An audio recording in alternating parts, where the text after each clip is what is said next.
Assalamualaikum warahmatullahi wabarakatuh. Perkenalkan, nama saya Putri Syakira Nur Sabrina dengan 3 NIM terakhir 125 dari kelas D. Saya di sini akan menjelaskan kajian proses isolasi terpenoid daun sage atau Salvia officinalis L. Selanjutnya adalah latar belakang penelitian.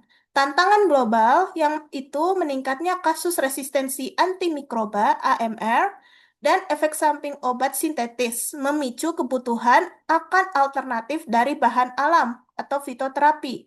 Potensi daun sage dikenal sejak era Mediterania kuno sebagai tanaman salvare atau memulihkan, memiliki rekam jejak kaya untuk mengatasi kognitif diabetes, dan inflamasi. Inti masalah, kekayaan spektrum terapeutik daun sage dikendalikan secara spesifik oleh efek sinergis dari kandungan metabolit sekunder utamanya, yaitu golongan terpenoid.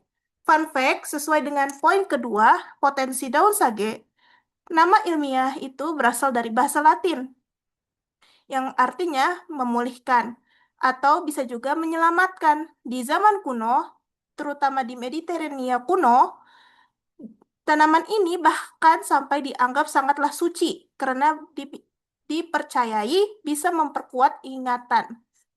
Selanjutnya, tujuan penulisan atau penelitian. Yang pertama ada konfirmasi struktur mikroskopis, memetakan morfologi trikoma kelenjar pada epidermis daun sage menggunakan scanning elektron mikroskopi SMM. Analisis kandungan fitokimia menelaah kadar polifenol dan profil fraksi terpenoid minyak atsiri agar sesuai standar mutu internasional ISO 1909. Validasi aktivitas farmakologis membuktikan efikasi klinis ekstrak dan isolat sage sebagai agen antibakteri, hepatoprotektor, serta anti kanker. Selanjutnya, ada taksonomi dan morfologi tanaman, klasifikasi botani, kingdom Plantae, divisi Tracheophyta, famili Lamiaceae, suku selasi-selasihan, genus Salvia, spesies Salvia officinalis L, ciri morfologi, merupakan semak perennial dengan tinggi berkisar antara 30 sampai 60 cm. Daunnya bersilang berhadapan, bertekstur lunak, dan berwarna hijau keabu-abuan. Batangnya berbentuk kuadragular segi empat. Habitat asli endemik di kawasan pesisir laut Adriatik. Ini adalah contoh dari daun daun sage. Selanjutnya, karakteristik mikroskopis trikoma daun. Trikoma, kelenjar glandular, tempat sintesis, penyimpanan, dan sekresi minyak atsiri. Tipe paltet memiliki kepala multiseluler 4-8 sel yang melepaskan terpenoid ke ruang subkutikular. Tipe kapitat berfungsi menyekresikan mukosilase atau resin semi padat. Ada juga yang kedua, trikoma non-kelenjar atau ametis, tidak menghasilkan minyak, berfungsi sebagai pelindung mekanis, menekan laju transpirasi air, dan memantulkan radiasi sinar UV matahari. Selanjutnya, ada densitas polifenol daun sage. Flavonoid totalnya ada 6.896,25 mg, komponen paling dominan. Fenol total 1.781,48 mg. Tanin total 655,68 mg. Dari kesimpulan data ini, tingginya kadar senyawa fenolik bekerja bersinergi dengan terpenoid dalam memberikan efek antioksidan yang kuat.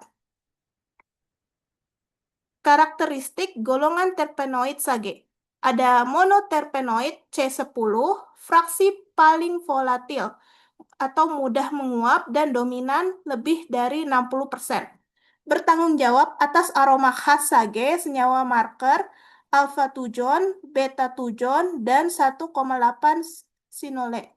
Ada juga sesquiterpenoid atau C15, volatilitas lebih rendah, contoh senyawa alfa-humulen dan beta-karyofilen. Di terpenoid atau C20, senyawa non-volatil yang berada pada fraksi ekstrak berat. Senyawa marker ada manol memiliki sifat sitotoksik selektif dan asam karnosat atau karnosik asid. Ini adalah contoh dari 1,8 sinole, ini cistuzone atau alfa, dan ini transtuzon atau beta, dan ini camphor. Standarisasi mutu minyak atsiri menurut ISO 1909 untuk memastikan khasiat terapi dan keamanan menghindari toksisitas. Fun fact, untuk mengapa kadarnya harus diatur ketat di ISO karena senyawa terpenoid seperti tujon bisa seperti pisau bermata dua. Dalam dosis tepat, ia menjadi obat, tetapi jika kadarnya terlalu tinggi, ia bisa bersifat neurotoksik atau meracuni sistem saraf. Dan ini adalah contoh regulasi ISO 1909. Ada alfa-tujon 18,0% sampai 43,0%, monoterpen peroksigenase yang utama. Ada camphor atau camphor 4,5 sampai 24,5%, 1,8 kinole 5,5 sampai 13%, alfa humulen kurang dari 12%, kemfen 1,5% sampai 7%. Catatan mutu, minyak atsiri kualitas premium ditandai dengan presentasi alfa tujon yang tinggi. Namun kadar kemper yang rendah. Jadi kempernya harus rendah tapi alfa tujonnya yang tinggi. Selanjutnya, ini adalah contoh mengambil si minyak atsiri atau metode isolasinya. Untuk mengambil minyaknya digunakan aspartus Clevenger. Alat ini adalah standar emas di laboratorium karena bekerja dalam sistem tertutup sehingga minyak yang berharga di dalam daun tidak akan menguap sia-sia ke udara. Jadi ini benar-benar harus tertutup. Metode yang dipergunakan adalah hidrodistilasi menggunakan aparatus Clevenger. Seperti yang dicontohkan, prinsip kerja penetrasi uap air panas memecah membran kutikula trikoma kelenjar minyak atsiri yang bersifat volatil akan ikut menguap bersama uap air melewati kondensor, lalu mengembun. Pemisahan. Pemisahan terjadi secara otomatis di tabung Clevenger berdasarkan perbedaan densitas atau massa jenis, di mana minyak atsiri sage berada di lapisan atas karena sifatnya yang lebih ringan dari air, Vo kurang dari 1 gram per mili. Optimasi rendemen yield pasca panen. Fresh, segar, menghasilkan rendemen sangat rendah, yaitu 0,16% karena kadar air bebas yang terlalu tinggi menghambat penetrasi uap. Pengeringan 2 minggu yang paling optimal, menghasilkan rendemen tertinggi, yaitu 0,28%. Kadar air berkurang secara ideal, membuat dinding kutikula trikoma rapuh dan mudah pecah saat didistilasi.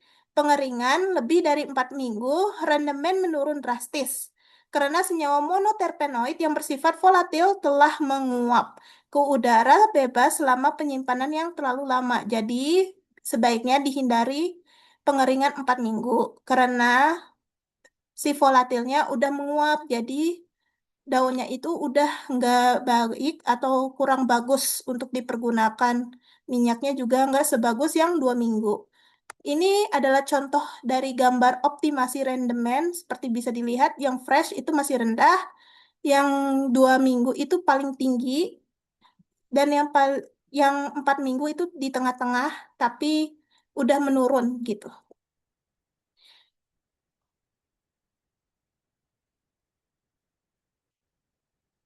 Metode identifikasi komponen kimia GCMS. Pemisahan dan kapasitas struktur senyawa dia dianalisis menggunakan instrumen GCMS, gas chromatografi mass spectrophotometry.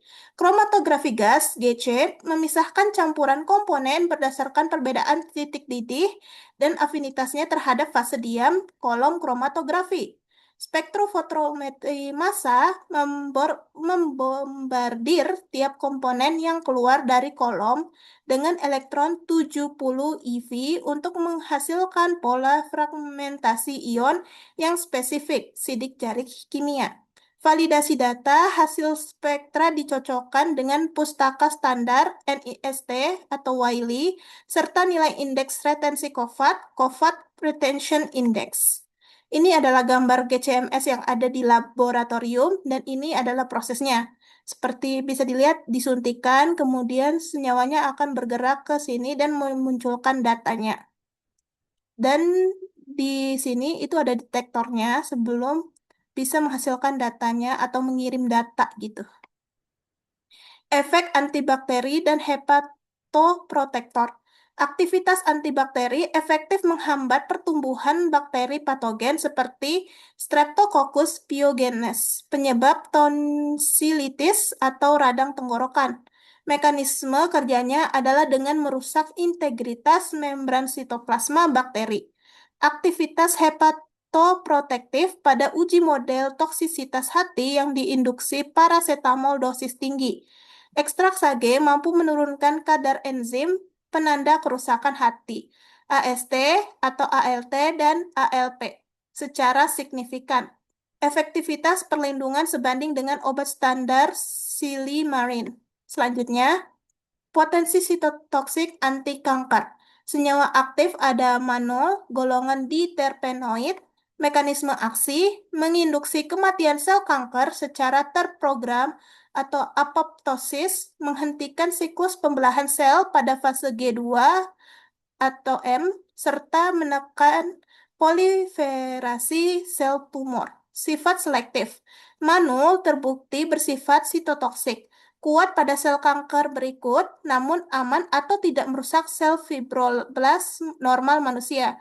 MCF7 dan MDE MB231 untuk kanker payudara, HeLa kanker serviks, BAS2B kanker epitel paru.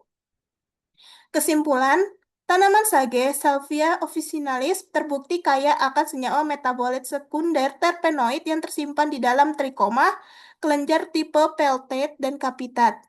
Proses pasca panen berupa pengeringan selama 14 hari memberikan hasil rendemen minyak atsiri paling optimal melalui metode hidrodistilasi Clavenger.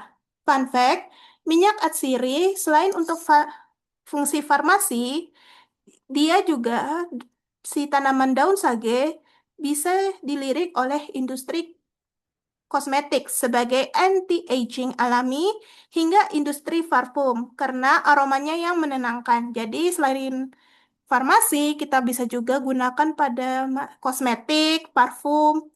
Jadi daun saga itu kandungan terpenoidnya bisa digunakan dan banyak banget selain untuk bahan obat, bisa juga buat anti-aging di kosmetik dan parfum. Selanjutnya ada profil kimia minyak sage memenuhi standar mutu ISO 1909 dengan komponen dominan alfa-tujon. Secara farmakologis, terpenoid sage, terutama komponen volatil dan isolat manul, memiliki validasi kuat sebagai agen antibakteri, pelindung hati, dan agen kemoterapi kanker yang selektif. Sekian, terima kasih. Lebih kurangnya saya mohon maaf. Saya tahu saya belum sempurna dalam penjelasan, tapi saya harap penjelasan saya bisa dipahami. Terima kasih sekali lagi. Wassalamualaikum warahmatullahi wabarakatuh.